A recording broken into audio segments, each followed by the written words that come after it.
Alhamdulillah. Assalamu alaikum wa rahmatullah wa barakatuh, brothers and sisters. Thank you for joining us. I know it's Sunday.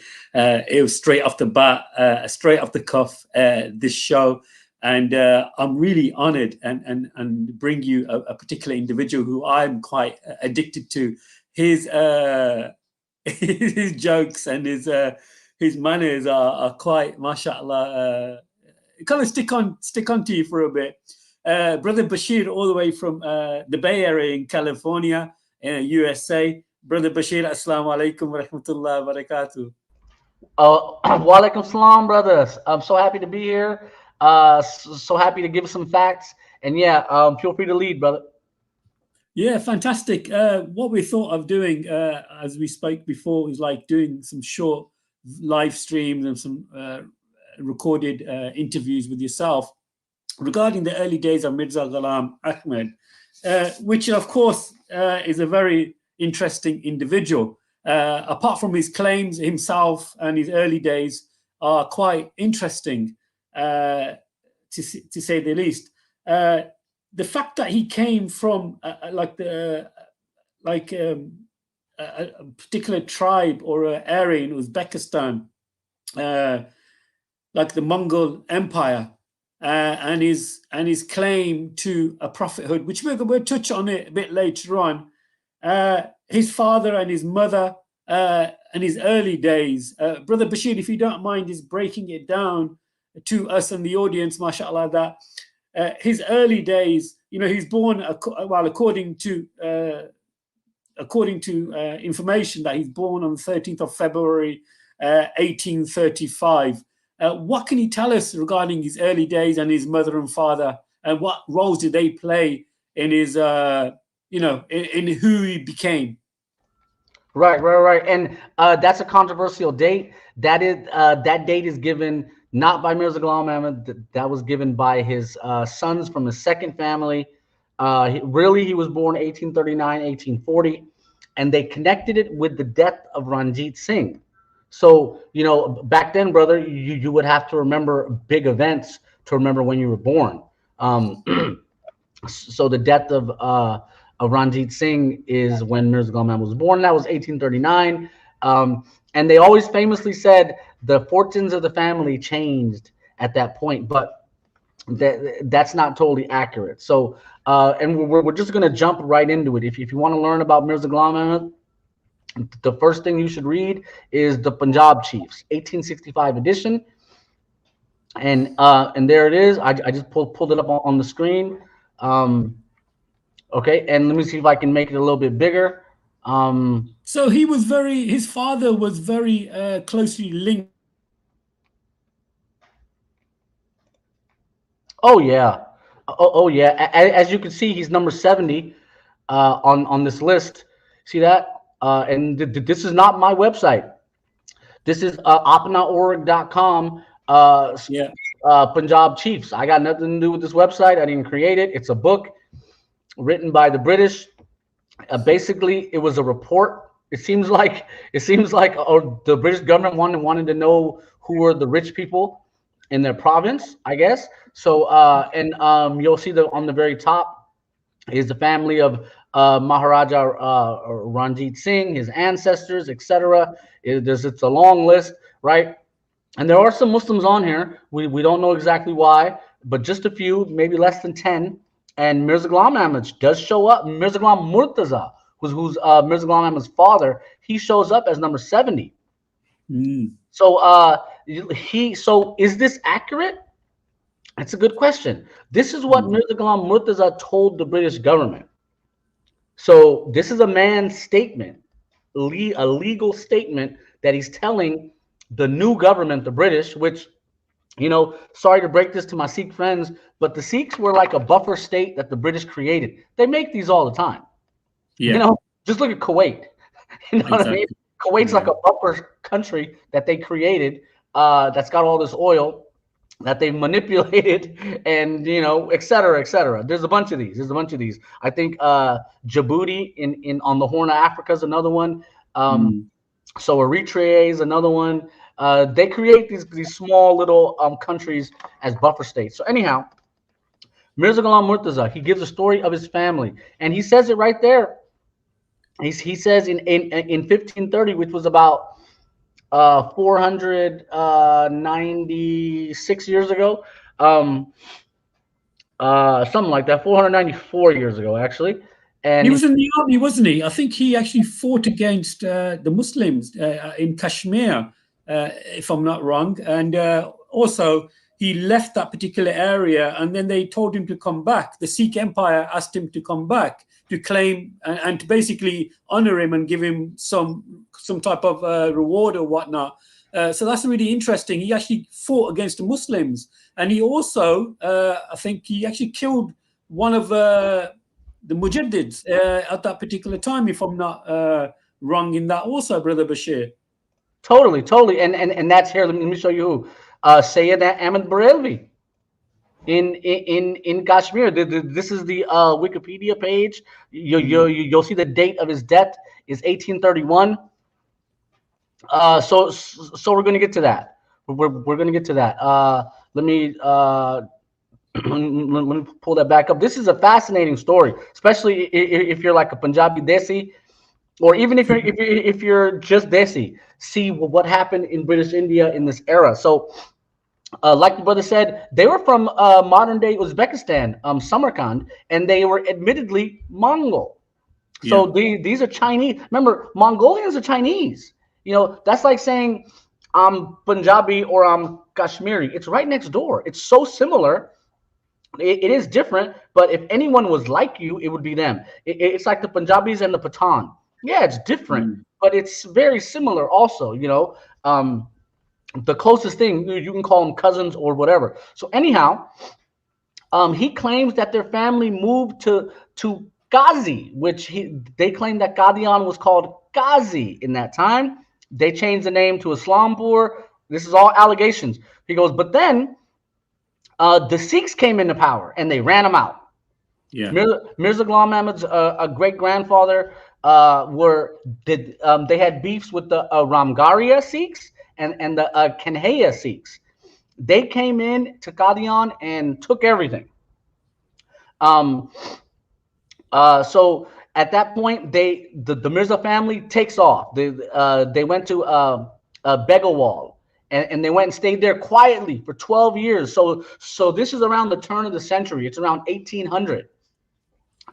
Okay, so then finally, Mirza Ghulam Ahmed's grandfather dies, Atta Muhammad, and Ranjit Singh tells Mirza Ghulam Murtaza, "Hey, come, I'll let you come to Qadian, but you got to join the military. I'll let you move back." Now we don't know what land they gave him. Now remember, the Sikhs were like communist socialists, so they didn't really believe in land ownership. So you know, they believed in more spread the wealth and etc. in theory, and you can look that up. So there was something going on with like the land and the properties. So they weren't giving it exactly back to him, but they were letting him move back there, right?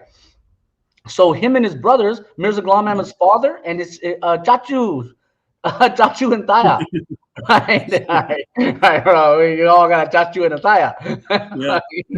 So they all joined the Sikh military. Yeah. And remember, the Sikhs aren't allowing Muslims to give azan, brother. No azan. They're taking over mosques. I mean, can you imagine? Can you imagine what the British government allowed the Sikhs to unleash upon the Muslims of the Punjab, who had been in control of this part of India for over 400 years? Seems like 300 years. So anyhow, now Mirza Ghulam Ahmed's born, right? Whether you take 1835 or 1840. So he was content. Okay, so look, it's right there. He performed efficient service on the Kashmir front. Brother Shoaib, what does that mean? Efficient service. That means he was shooting all the guns right. That's right. Okay, not a scratch on him, not a mishap. Now, you know, so a lot of people shooting these cannons can make a mistake and you end up blowing yourself up too. Absolutely. If you're not doing it right. So Mirza Ghulam Murtaza is amazing. See, they love this guy. Okay, he's trusted. his brothers are in, et cetera, et cetera. So then, Mirza Ghulam Ahmed's born. He went with General Ventura. I was like, who is General Ventura? Who is this guy? So now he's working with Italian and actually here it's interesting, brother Bashir. I just want to run it back. The fact that I think he had a twin, and I think his twin died at birth or something similar to that. So that's quite interesting. So he had a twin brother or a sister, but at childbirth he survived, and his sibling died. And then from an early age, and it's funny, it is quite weird because he is from a Mongol family, and the original founder of this particular tribe was called Mirza Hadi Beg from the Baras tribe, I think.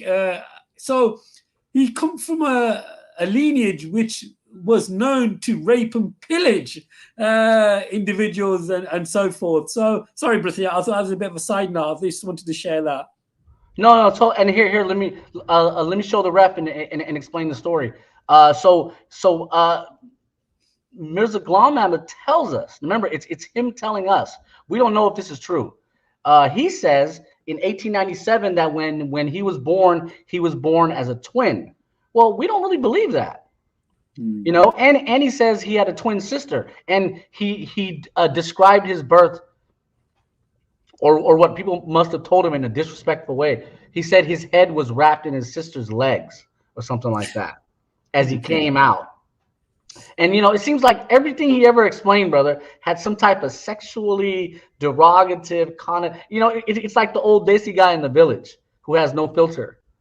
He'll just say it, whatever it is, you know, he just says it. So there's the reference. He was trying to say that Adam alayhis salam, brother, he was trying to say Adam was born in pairs. That's not Islam. Adam was created as a person, as one person, and then the hadiths tell us that a rib was taken, and that's how Eve was created. You know, that's right. So what is Mirza Ghulam Ahmed trying to say? Why is he trying to say that they were twins, brother? They were twins and they were married to each other. Astaghfirullah. What is he even getting at, brother? So that's connected. He starts saying remember, he says he's like all the prophets. And he called himself Adam so many times, right? So the level of disrespect is just out of control. Right. So then look, I got all the verses, I got all the references of what he's saying. Yeah, et cetera, et cetera. Check it out. Quite interesting. From an early age, you know, he studied Arabic, the basic Arabic grammar. He studied the Persian language from various different teachers and tutors from the ages of 10 all the way to 17 and 18. And also he studied some works or some books on medicine. Is that correct? Well, that again, it's him self-reporting. You know, we don't have an independent source. He says that his dad brought a noker to teach him. Bro, you don't talk about your teachers as a noker. You know, a noker is like an employee. You know, and you know, in British India, they might have treated them very bad. You know, but yeah. So he says his dad brings these guys who know a little bit of Arabic, but come to find out they're opium addicts. They're smoking the opium right here. Let me pull it up. So, well, no, they're not smoking it because they didn't smoke it. They ate it. They ate opium. And you know that's where you get the stomach problems. You ever seen the episode called Breaking Bad? No, I've seen Breaking Bad, but not the specific episode you're talking about. Yeah. When they're in the caravan, and one of them's a pharmacist, and the other young lad's a bit of a dealer and wheeler. It just kind of have that type of connection. Sorry, brother, go on. So look, here's the reference. In 1929, his son, the Khalifa, says the truth is, Mirza Ghulam Ahmed himself did not claim that he learned from anyone. He used to say that his teacher was an opium addict and smoked hookah as well. And sometimes on account of intoxication, he used to spill the contents of the bottle on the ground. Oh. So he's just falling. So brother, what could he have learned from a guy who's falling over the hookah every time he comes over? Like, bro, you're falling on the equipment. You just trampled the hookah that you yourself brought, and now you got to take it back. And so, brother, if your teacher is smoking hookah in front of you and eating opium very openly, maybe the student will do it too. I mean, I don't know. I don't know. But if this is the guy who's teaching you, so yeah, that was also going on. He learned some basics. I think he also had some of the same teachers as Batalavi. So this is where the Batalavi connection comes in too. He knew him in his youth because they might have sat in a class together, or had the same teacher for a day or something like that. Yeah, it's interesting because the fact that he used to go to Friday prayers and so forth, and then he abandoned the masjid for the Jummah prayer, went to another building which was like abandoned mosque, and started to pray there. And that's when he kind of got this revelation saying that he's a self acclaimed prophet, which, to be honest, from an early age he had a bit of a dubious upbringing, to say the less, from his parents, and of course his nokar being an addict to opium and so forth. And this girly attributes which was kind of like put on him. Can you just share that for us also, brother, please? Yeah, and he never went to a Jummah in the first 30 years. There was no masjid in Qadian in the first 40 years of his life. His dad built a masjid in Qadian, which the Sunni Muslim community should get back, because that didn't belong to Mirza Gulam Ahmed. It belonged to his dad, who was technically a Sunni Muslim. But strangely enough, he said his dad never prayed, like not even a single time. That's hard. How do you not pray once, even every day? How do you not pray at least once? I mean, I'd say at least 4. Maybe you got busy. I don't know. How do you forget, brother? As a Muslim, you're constantly checking the time. Yeah. What time is it? Am I in the window? Oh, I'm out of the window. No way. Okay, okay. So he never went to any masjid in his youth. We can just forget about that. It was when his dad died, and then he took over the Masjid Aqsa that his dad built, and then he still really wouldn't go there. He built another one right next to his house, which was on the roof of his house, adjacent. And that's where he was claiming to get revelation, yada yada yada. And I'm sorry, brother, but what did you specifically ask me? Oh, the girly man thing. Yeah. So people would come over his house, right? As you know, Chasha and right, Chai Shai, biscuit. Right. And I'll tell you, the weirdest thing about the biscuits, brother, he used to eat these biscuits that were made in pig fat.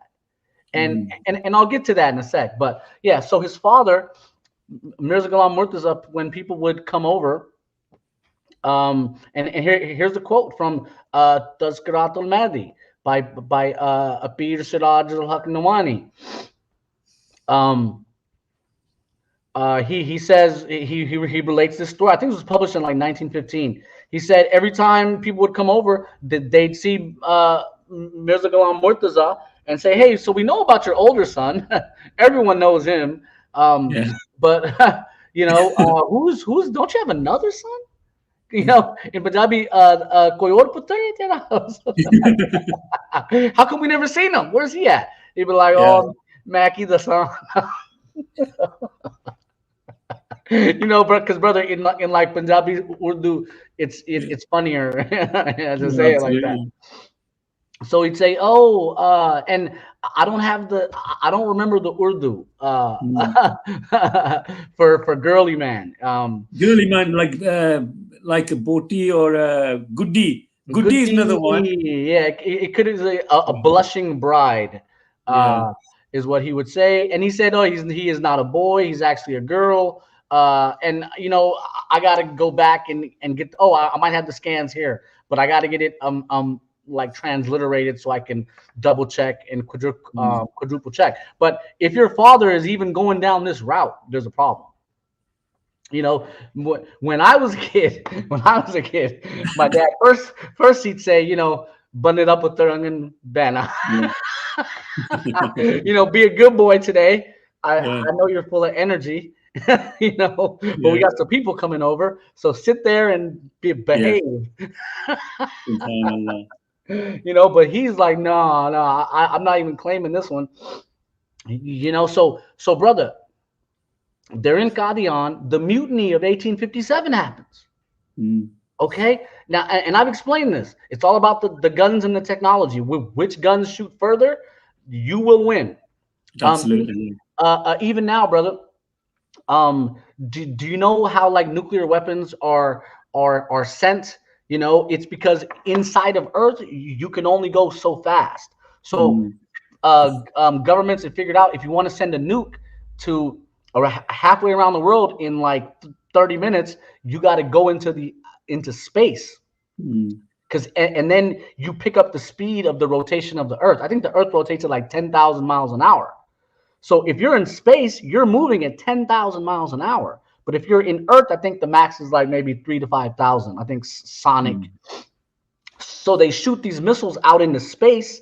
It gets to where, and then it they kick in the boosters and etc. So it's not bravery. It's not being a tough guy. It's understanding how the world works and how to use the speeds around you to propel. So shooting a gun, the bullets are going to fall. You know what I mean? That's when you run out of range, your bullets are curved. They're not going straight. So the British came up with this new weapon. I think it's called the Emsfield rifle or something like that. But to use it, you got to use pig fat and beef fat. Yeah. To lube the cartridges. So the Muslim soldiers, mostly Muslims, and the Hindu, and actually I don't know if the Sikhs were with them, but they rebelled and mutinied. And brother, the punishment for mutiny, it's like leaving Islam. It's the same punishment. Right, yeah. If you're a traitor, you're gonna get dealt with. So Mirza Gulam Ahmed, so Mirza Gulam Murtaza hears the British are getting beat. The British are getting the worst defeat since they lost in America in 1776. They're getting it handed to them, right? He says, well, I got 50 horses. I still got weapons. I'm going to show up. So he shows up with his brothers and his son, his eldest son. Mirza Gulam Ahmed couldn't go. Now, per Ahmadiyya records, he was 22 years old. He's a man. He's a man. Yeah. But he's a girl man. Yeah. So they said he broke his right arm and he couldn't lift a cup of chai. So how are you going to lift the weapon? Yeah. And back then they were heavier. Now we got the light. You walk around with a Glock, bro. Yeah. That's right. That's right. So when did he actually marry his first wife, Hurat Bibi? I think his first wife is from a young age, or how old was he? Yeah, so they tell, and Sheikh Ibn Hazm brought this up. There's a contradiction here. He got married, bro, when everyone got married. As soon as you hit puberty, in that time frame, what are you waiting for? Now everyone's going to school. You got to build a career, bro. Back then, that was not the case. You're 12, 13. You just hit puberty. People wanted to grow up faster back then, and it's a huge issue. It's a huge issue. They talk about the age of Aisha, and it's like, bro, times were different. The average life expectancy was like 32 or something like that.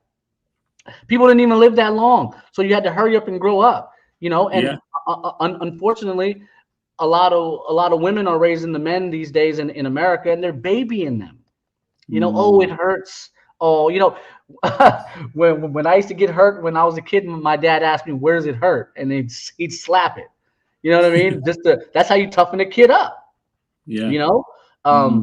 So anyhow, he's 20. So I'm assuming he married her when he was 22. His first wife, Bibi, and I think he had 2 children from his first marriage. By that if time, I'm yeah, he's already shadishuda. yeah. Shadishuda, and he's got 2 kids. So he's Mm. a man with 2 kids, and he doesn't go to help his brothers and his dad. He stays home. Well, that's why they call him a girl. Because who Mm. who else stays home though? You know, I think Hazrat Ali radiallahu anhu was upset when he got left at Tabuk. Yeah. Yeah.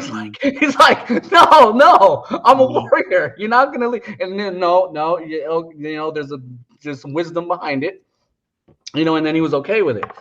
But if you're a warrior, it's hard to sit, Yeah.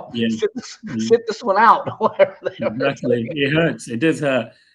So he married Hurat Bibi, right? He had 2 children from her. I think total he had about 14 children. I know some of them died at early age at that particular time. And then he took a second wife. Was it his second wife, or did his first wife die? His second wife was Nusrat, I think Begum, if I'm not wrong in that. Did he marry him at the same time, or like did one of them kind of leave him or pass away or so forth? What happened there? Yeah, so his first marriage was to his cousin, on his maternal cousin. So Mm. any cousin marriage, you're not going to have more than a few kids. That's just sort of how it goes. If you want to have a bunch of kids, you can't marry your cousin. You know, so how many years later? 40 years later, 30 years later, he got all that money for Brahini Ahmadiyya. And now all of a sudden he's getting married again. And he's still married. He's still married to the first woman. He had neglected her. I think he lived next door to her. They lived in the same mansion complex in their village, but he didn't sleep with her. As you know, brother, what's the ruling in Islam if you don't sleep with your wife? For 10 years, for 15, 20 years, but he sort of lived in that state, um, which is not justice. How is that justice, brother? That's not justice. So he married Nusrat Jahan in 1884, and she was like 12 years old. They lie and say she's 18. She wasn't no 18, bro. Back then, if you were getting married at 18, you were old. You might have been divorced twice already, or your husband might have got killed or something. There were extenuating circumstances. So yeah, his second wife was later on, and then he wanted a third one, as we all know, which was also his relative, Muhammadi Begum. He didn't get that. So as you see, brother, he starts getting some money, and what does he Yeah. do? He starts having more wives, and then his sons from his first wife, they were raised by his brother. They had pretty much adopted him. So what was Mm. Mirza Ghulam Ahmed doing all day? He's got no responsibilities. He didn't even Mm. throw the ball at the kids or go to the river and throw rocks. Bro, look, I have kids. When they were 6, 7 years old, I went and threw rocks at the river. Yeah. You didn't do that. Instead, you were in the room high on opium and you can't move. Yeah, and also the claim that he took so much opium. Some of these images that you see of him, and especially when you go on some of the streams, and Ahmadis have pictures of him in like poster boy like or something, like a male model, and I think he had his image cropped, didn't he? Because he couldn't even open his eyes because due to the amount of intoxicants he used to take. So they used to edit some of his clip. Okay, here we are. Yeah, so this is edited, isn't it? This Yeah, just look at the right eyeball. You could yeah. clearly tell that these guys just can't accept it. And Rusty responded to this. Rusty said, "No, back then they used to edit these print photos just to make things look a little bit better." Brother, this is your prophet. You edited the way your prophet, and then they tried to say, "Nay, both masum tha." He just looked at the ground everywhere he went. He never looked up. Bro, so this was 1924, and a Muslim's supposed to keep a short beard. I mean, not a short beard, a short mustache, or shorter. I've seen like the different lengths. Yeah. And it makes sense, brother, because if you're eating food all day and you can't wash your face, you're gonna have food stuck in your mustache all day. So it's not even like good hygiene. But anyhow, he looks like a Sikh, does he not? Yeah, of course, of course. Another thing I wanted to ask you, brother, and I'm going to put you on the spot here, and I haven't asked you to research this. The bayah that people used to give to him, the pledge. I think there's 10 conditions. Do you know any of them? Oh yeah. This is an interesting one. So in 1891, he says, "Oh yeah, everyone get together and let's uh, come to Hoshiarpur, and I'm going to take bath. How about everyone become my follower?" So the thing is, the first bath form had an oath of loyalty to the British government in it. Number four was staying loyal to the British government, and it's missing. The original bath form is missing. But he spoke about it in 1894. In 1894, he said Islam has two parts: obey Allah and obey the British. Astaghfirullah. What Islam is that, brother? I've never heard of that kind of Islam. And then here's another one. My faith is to obey these are the conditions that he set to obey the British government. So obey, obey, obey. Shut up, shut up, shut up. Don't say nothing. Listen to but then look, by 1906 he took it out. So explain. So he's trying to clean it up. From watching previous streams, Brother Bashir, it feels like he always contradicted himself, where he would say something in his early days, and then later on he'll just contradict himself. And why do you think that is? Do you think he was realizing that people are catching on to him and more information was available to kind of debunk him? And then he kind of like started to change his thoughts and his process. Why do you think that is? Because it was all a setup from the beginning. He says he knew he was going to be the second coming of Isa alayhi salam before he wrote Brahini Ahmadiyya. He said he already knew. If he already knew, then it's a setup. He set the whole thing up. If you read Brahini Ahmadiyya, he's denying miracles in Brahini Ahmadiyya. He's saying he's getting ilham in Brahini Ahmadiyya. He's claiming verses of the Quran. Everything is in Brahini Ahmadiyya. But he said, no, it's just metaphoric. I don't know what this means. And then he says, oh, okay, I was wrong. So look, the thing everyone's discussing about Maryam alayhi salam, the one thing everyone left out, or I don't know if they've realized it, I'm sure Brother Imtiaz has realized it because he's deeper in the books. Mirza Gulam Ahmed's view of Maryam alayhi salam changed over time. He hadn't landed yet. He hadn't landed yet. He was like, oh, well, maybe she got married, or you know what? She used to hang out with. They used to travel together. Oh, and then he finally landed on it. So they'll go to the comments before that and say, no, before that he said she's Siddiqa, she's this, etc., etc. Allah salam, astaghfirullah that I'm even speaking about her in that way.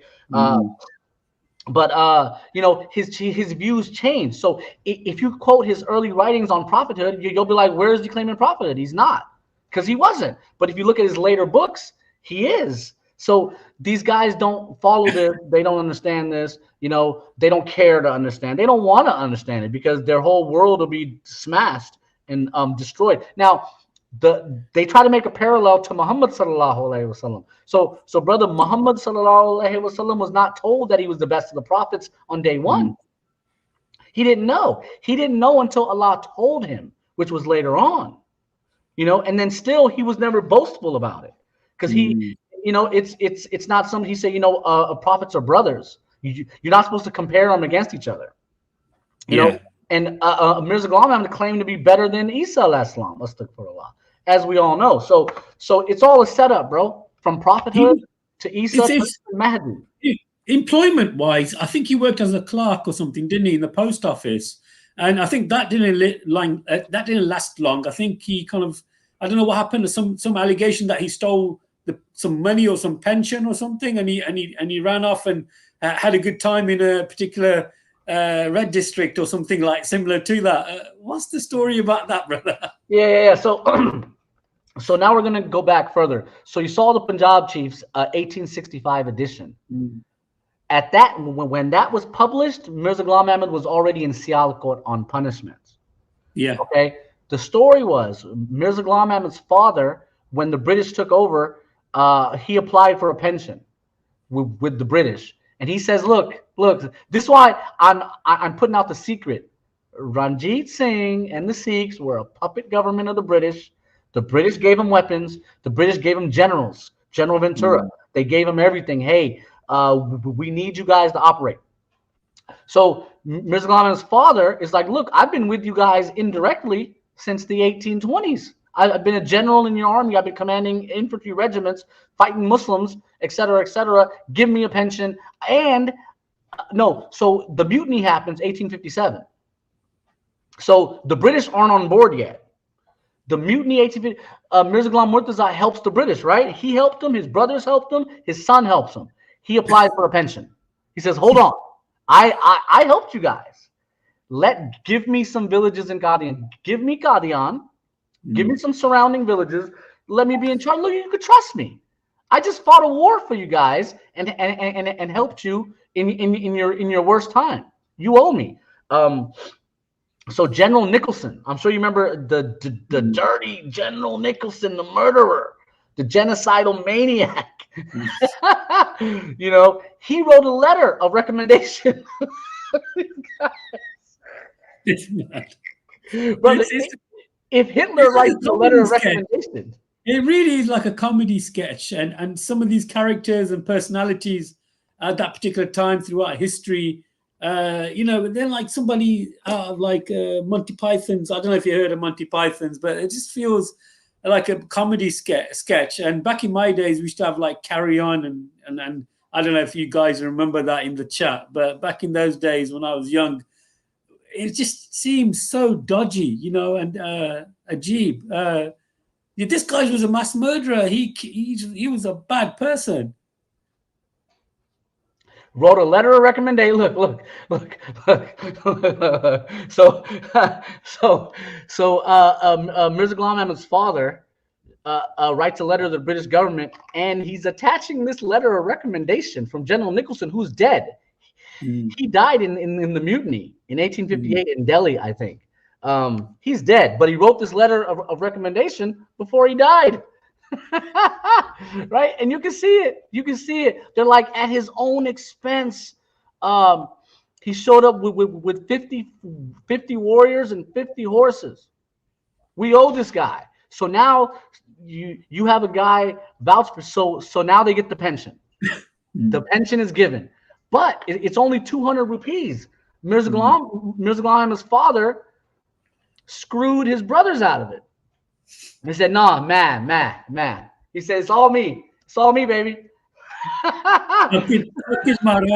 That's how they say in Ireland. Maraya. Yeah. So as you know, the village rivalries, bro. And the women are worse. The women are worse. They'll get you in the village, bro. Absolutely. Don't be deceived by the women folk. It's interesting. So he worked as a clerk or no. So let me finish the story. So remember the context. All this is happening. The mutiny, the letter of recommendation. Mirza Ghulam Murtaza gets paid. He says, "Mirza Ghulam Ahmed, go pick up the pension." It's like 200 rupees, which is in today's money probably like $20,000, $40,000. 50,000 maybe. Actually, I'm not sure, something like that. So he's about to go pick it up, and see, we don't know where he went to go pick it up. But you're in Qadian.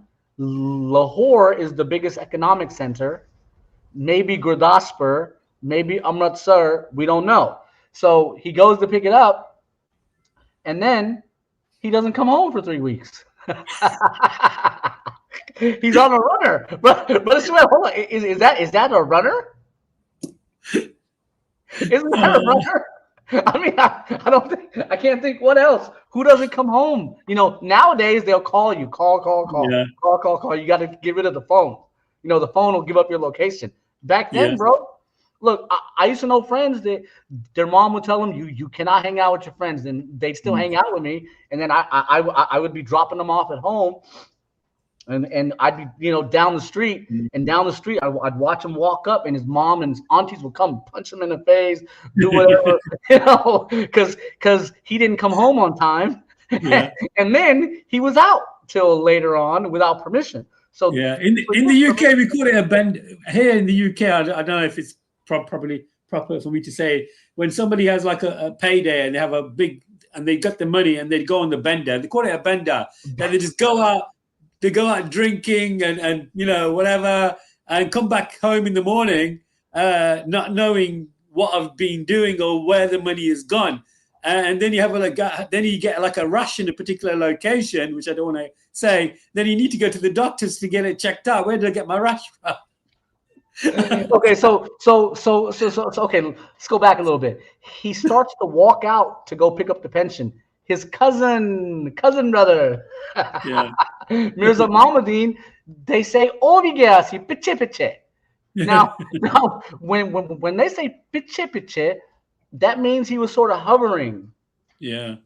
Wherever he went. But bro, if that's your brother, you grew up in the village with him, he knows you, you know him. It's like, what's up, bro? So did they say did they spend all the money? And our assumption is if you're in Lahore and you need to spend money fast, you can go blow it in here on Monday and it's gone. Yeah. How else did he, he didn't go shopping. Yeah. Not like he went shopping and bought his family clothing. He never came back with bags from No. So then all of a sudden they get a letter in Qadian and Mirza Gulam Ahmed. It says, Dad, I spent all the money. I'm sorry, Mafi. Dad says, nay. He says, now we're going to teach you a lesson. Your whole life, you've been a loser. You've been a kutta. You've been whatever. Right, brother? Isn't that what a Punjabi dad would say? Yeah. And look, this is a nice version. Okay, okay. There's another version that I'm not unleashing. Okay, but his dad says, "Nay, putter, I'm gonna make you get a job now." Can you imagine a spoiled kid who says now his dad says, "Okay, now tinu nokri karni payegi." So his dad, but not as a farmer, not doing backbreaking labor. His dad says, I've arranged a job for you in the court in Sialkot. So how about you just take yourself and go to Sialkot, and then you cannot come home ever again until I say so. So he goes to Sialkot from the road. His dad probably sent him money to get on the or he would have walked. It was, you still need food for the walk. So he gets to Sialkot, and then he's there for 4 years. And they say he never showed his face. He had so much shurm, he never showed his face to people. He would walk without, because everyone knew why he was there. He never went to a masjid. Bro, he didn't go to the masjid for Eid. Now remember, Brother Shoaib, there's no phone, there's no TV, there's no radio. There's nothing to do in the house. Okay, so you're in the house all day still? That's indicative of an opium addiction. Yeah, apparently that's the rumor was that he actually would stay in his room for long periods of time and nobody would see him and hear from him. That for me is like somebody it's called cold turkey. Sometimes you're an addict and you need another fix and you get cold turkey, or you try to get cold turkey, but then you realize you need another fix and it's a vicious cycle. And the stories about him and his companion, I forgot his name now, the one who used to kind of like barge himself into the masjid and sometimes even touch him and grab him. Yar Muhammad. Yar Muhammad. He did more than that, and honestly, if anyone ever did that, brother, I would break my salat, repent to Allah, say astaghfirullah later. But I'd get up, I'd go over there and throw him out the window.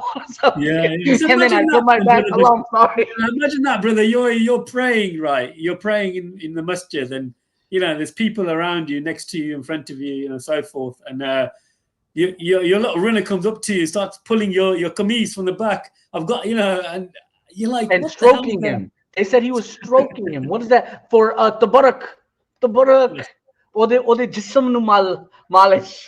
Right. They say like we want to get the radiance out of you, so you got to squeeze the guy or something. Who knows? All I know is this guy's getting beat up. Okay. Okay. And then we're gonna have another plan. So, anyways, So he used to sell Ya Muhammad. This particular guy called Ya Muhammad. He used to be like the runner for him. He used to go and get his his dealing the wheelings and then bring it back to him. yeah, that was later on though. Yeah. That's like 40 years later in Qadian. He's his confidant, his runner, etc. He'd get him the tonic wine, little shot here and there, just to say he's got to meet someone today, so he's gonna need some tonic wine to wake up. You know what I mean? If you ever watched the movie A Wolf of Wall Street.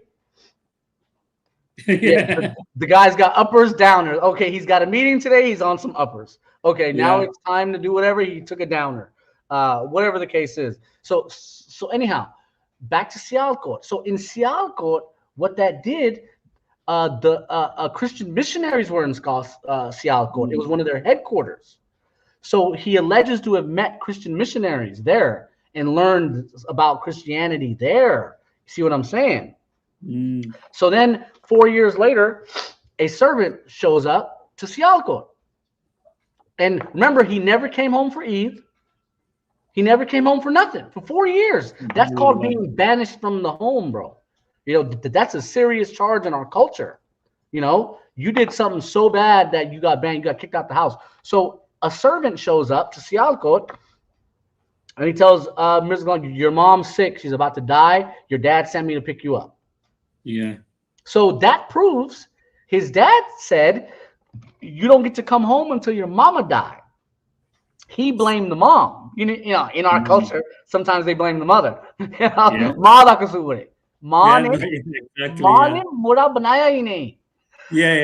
Blame it on the mom. Exactly. Yeah. I know, brother. I know. Mom been babying him. They're like, "Maa ne rotiyan de ke." Yeah. That's what they normally say. If you have a kid who doesn't want to work, cut the roti, bro. Cut the roti off. Yeah. Like, bro, okay, you don't want to go to work today? Aar cheez ban. That's it. Look.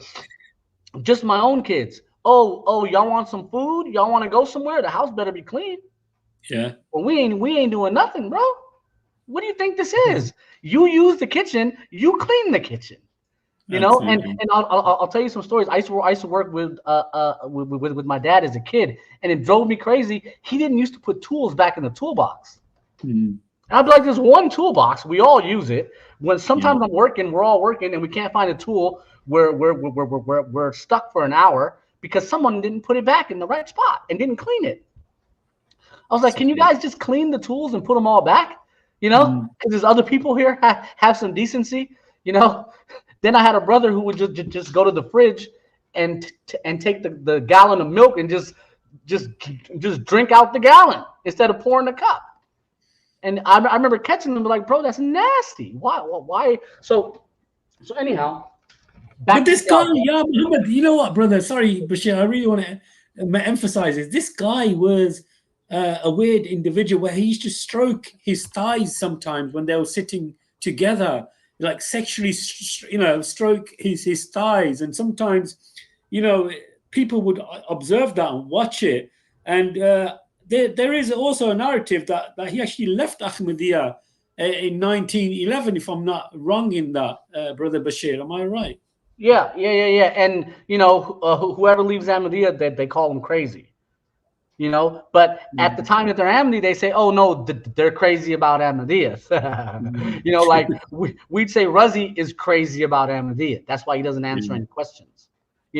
Even yesterday, when they would let him speak, he would go off top. He's not there to answer the question. He's like, well, I want to talk to Imtiaz about this thing and this other thing he said months ago. Well, that's a whole different thing, bro. You could send an email on that one too. Exactly. So Mawliyar Muhammad, the stroking part. Oh no, bro.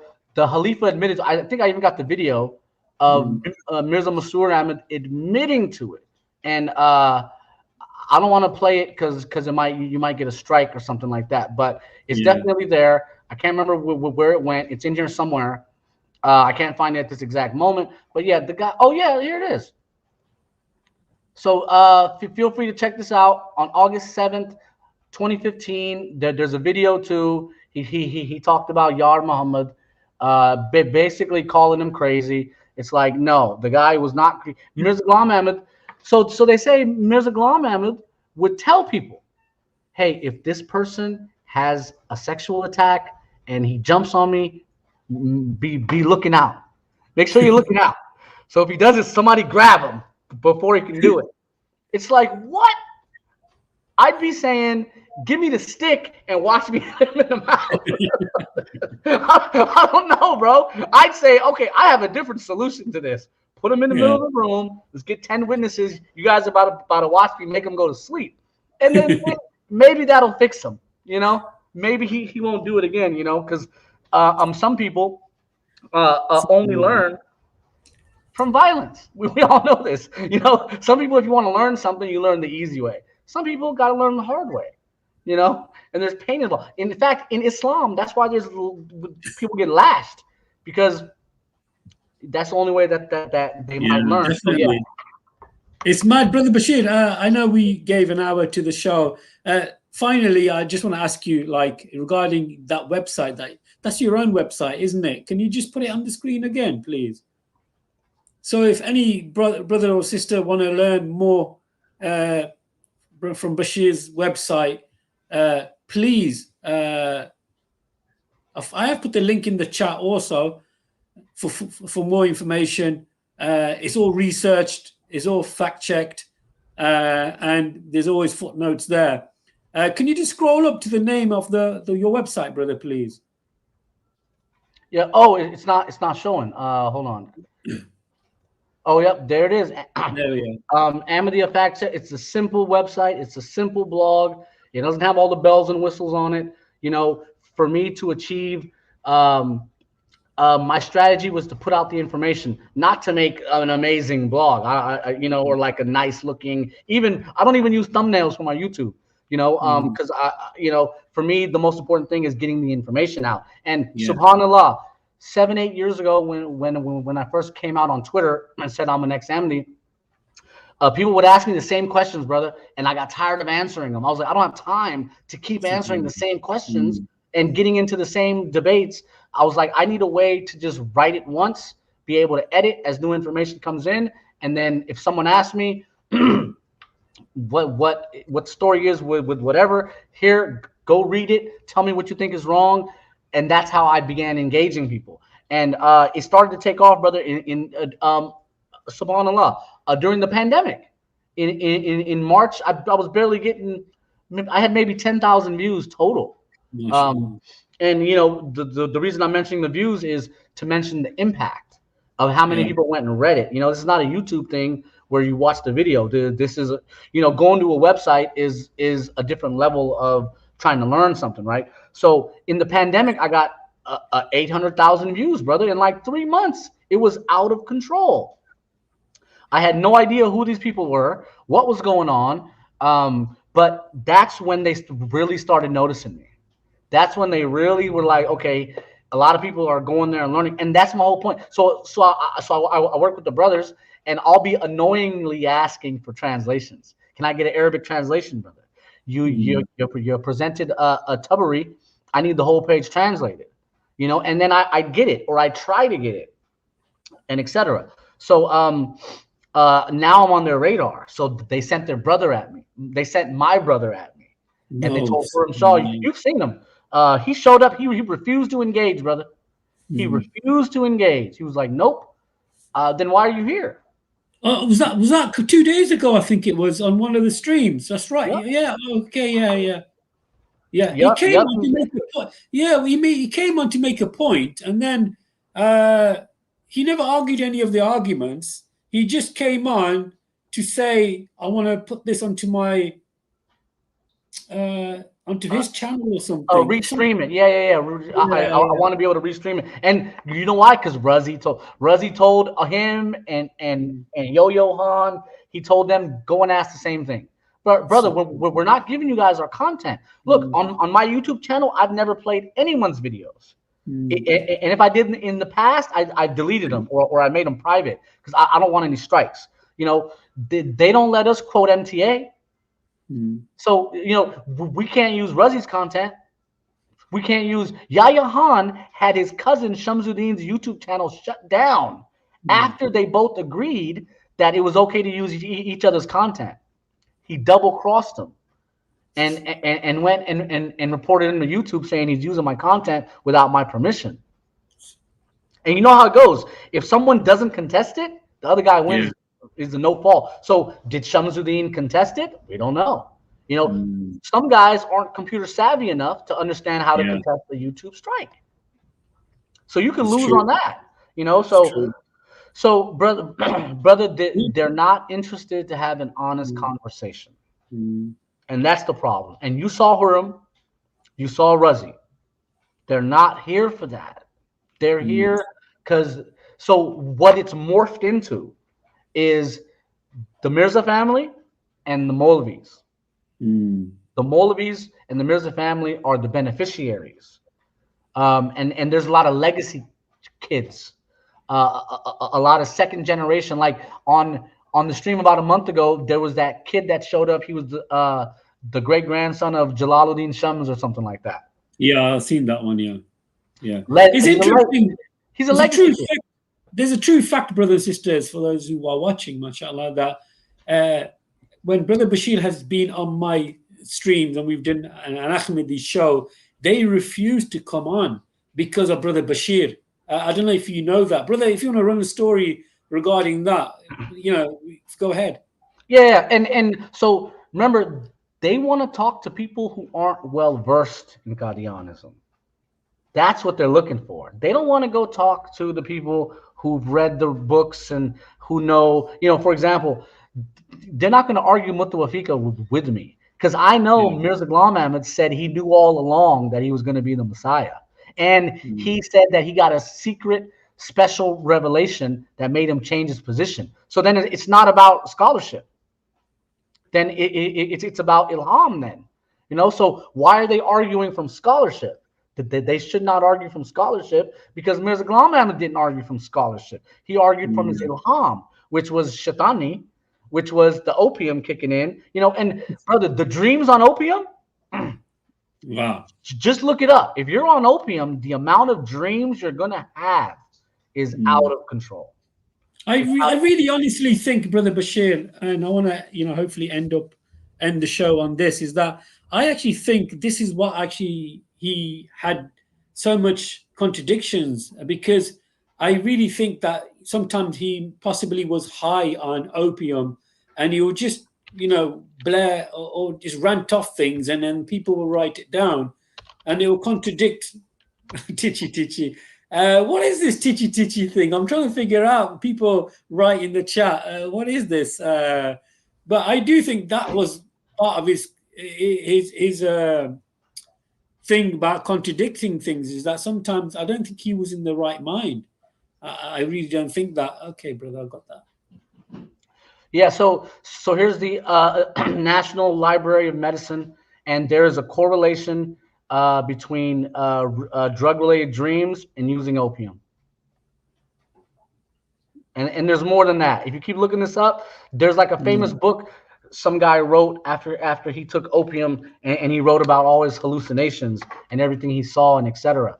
So and then he mixed it with religion, because bro, based on who he was, no one's touching Mirza Gulam Ahmed. You're not laying a finger on this guy. All right, the British aren't going to let you. In Delhi in 1891, he shows up to Delhi, and the mob was going to kill him. He's dead. It's over. The British police show up, and there's only like 50 of them in the country, and there's like 10 in Delhi where Mirza Gulam Ahmed is. It's like, what? How did they all congregate? Because they're protecting him. He's been protected. And then, you know, I was on one of their streams, and I asked another question. They were sort of dumbfounded. I said, why did Mirza Gulam Ahmed protect the Christian missionaries? Right? And Razi knew exactly what I'm talking about. Mirza Gulam Ahmed said the reason he cussed at them, you remember the 1,000 lanat, the harami, what else did he say? Kutta, kutti, he said all of them, right? He said, no, I only said it to protect them. He says, I didn't want a Muslim to go kill him. No one went to go kill. Bro, if a Muslim would have killed a Christian missionary in British India, his whole family. If they wouldn't have killed the whole family, they would have financially boycotted them and made sure that they were not successful in it. There's other ways to kill a family, bro. Absolutely. You don't have to literally do it. You can suffocate. Exactly. Yeah. Throw them in jail. Yeah. There's many ways to beat somebody. Like, just look in Pakistan. Look what they're doing to Imran Khan. They threw him in jail. Yeah. Because they know he's everyone wants him to be in charge, but he's not listening. you know, the British and NATO are like, okay, how do we slow him down? Put him in jail. He can't run for office. Yeah, that's right. So there's many ways to skin a cat. So Mirza Gulam Ahmed, he said so remember, he called the Christian missionaries the Dajjal. So now he's protecting the Dajjal. So when I go to ask some of these questions, they're not going to be able to answer. They'll change the question and answer something we didn't even ask. So that's their issue, and they know they're not going to convert me.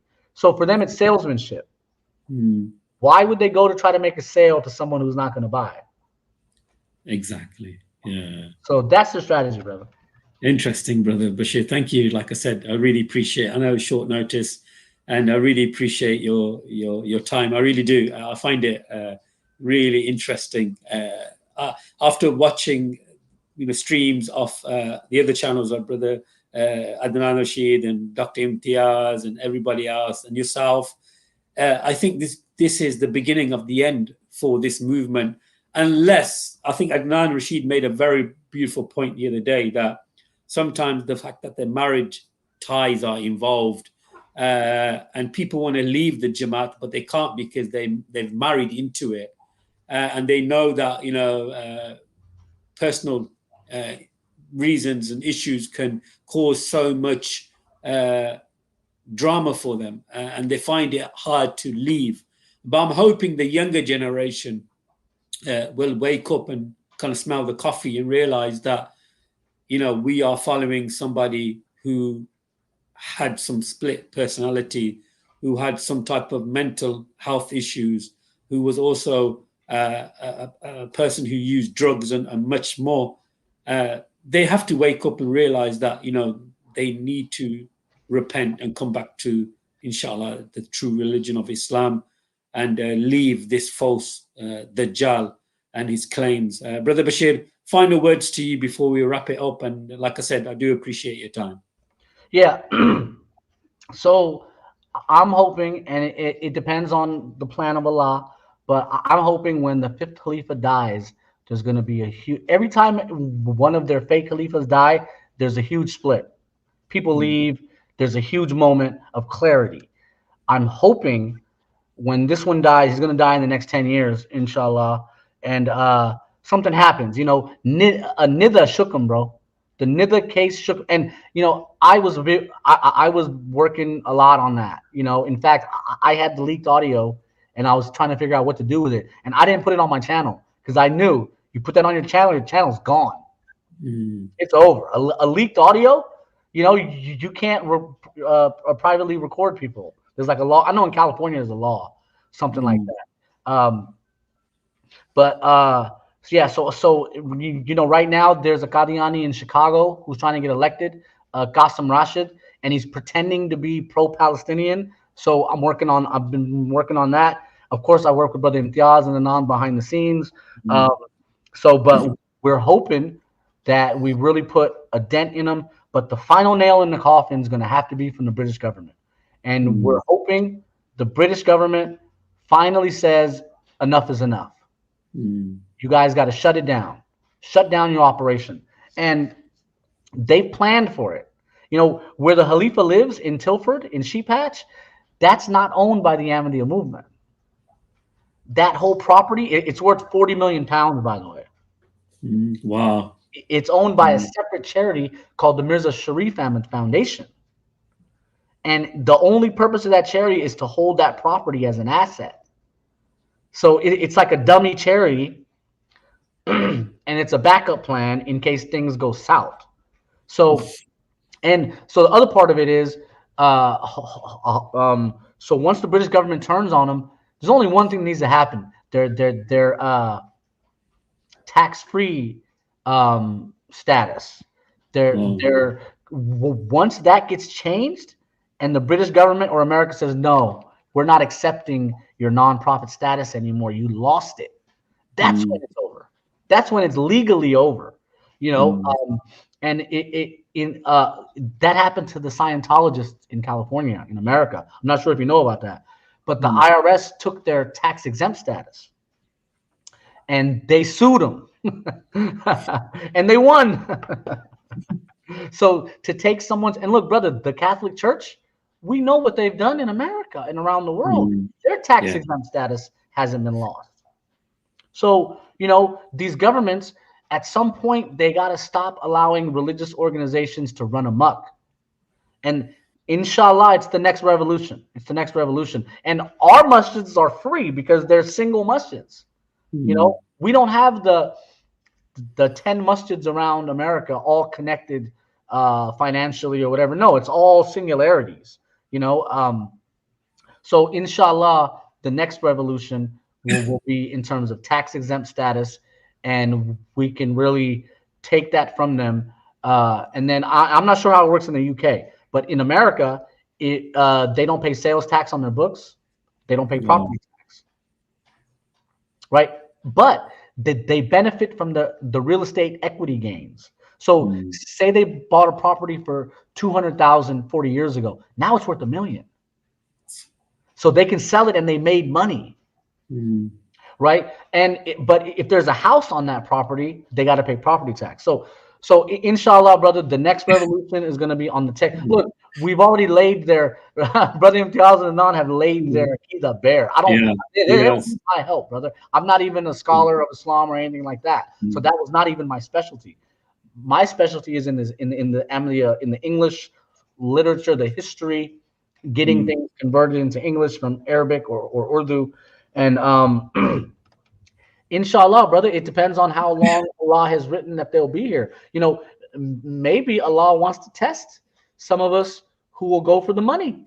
And he's left it and said, oh, I'm going to test a few of y'all and let's see what you do. So those are my... It's interesting you say that, brother Bashir. I actually think here in the UK, what triggered it off was when Ibrahim Numan challenged Adnan Rashid at Speaker's Corner, because of course, if you know Speaker's Corner, brothers and sisters, and I'm sure you do, the majority of the debates is between Muslims and Christians, and odd times Jews and Hindus. But when the Ahmadiyya come to Speaker's Corner, and Adnan Rashid actually said to Ibrahim Noman, do not open this can of worms, because we don't know where it's going to go. We don't know where the spillover is going to be.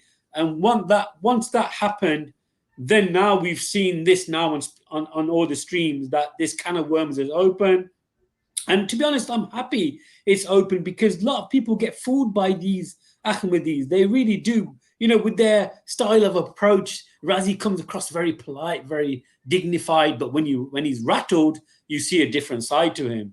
And we've been seeing that so many times on the channels now. So Brother Bashir, like I said, brother, thank you so much. We've gone over the 1 hour mark, and I don't want to keep you up too long. Like I said, brother, I really appreciate your time. I know the time zone is different, and I'm hoping to do part 2 to this, and then part 3, and basically break it down for the audience in a way that you guys will understand that this individual was no way a mental. How do you say it? A role model, mentally, physically, or spiritually for anybody. And we will go through part 2 and 3, and Brother Bashir will break it down for us in a nice way. Brother Bashir, thank you so much. Sorry, I'll let you say the final words before I end the show. Yeah, final words are only Allah guides people. Some people He will not guide.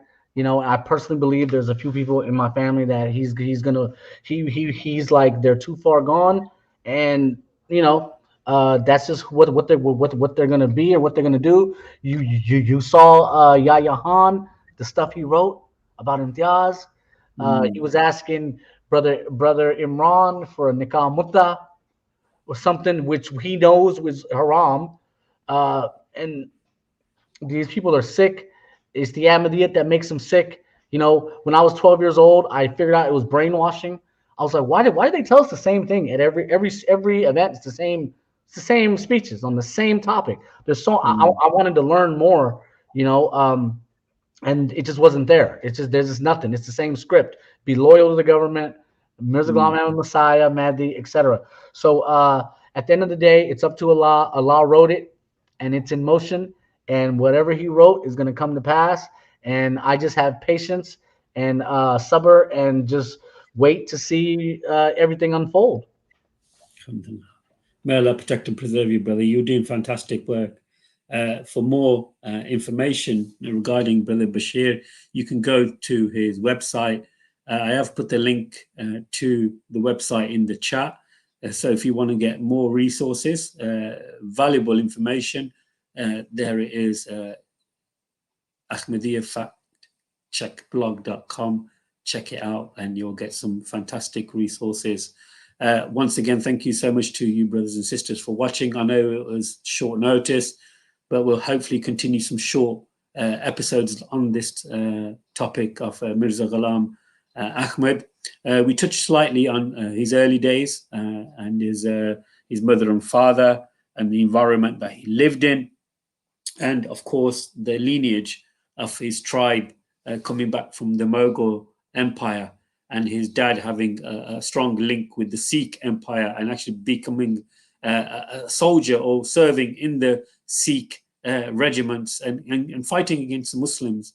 So thank you guys once again for watching. This is your brother Muhammad from CovFF, and also great news that I just reached over 14K subscribers. And again, I started this channel when the COVID happened a few years back, and I didn't know that, you know, we'll get to this stage of, you know, alhamdulillah, achieving a small landmark for me, 14K. But alhamdulillah, everything's from the will of Allah subhanahu wa ta'ala, like Brother Bashir said. And once again, thank you for watching. This is your brother Muhammad. Assalamu alaikum wa rahmatullah wa barakatuh.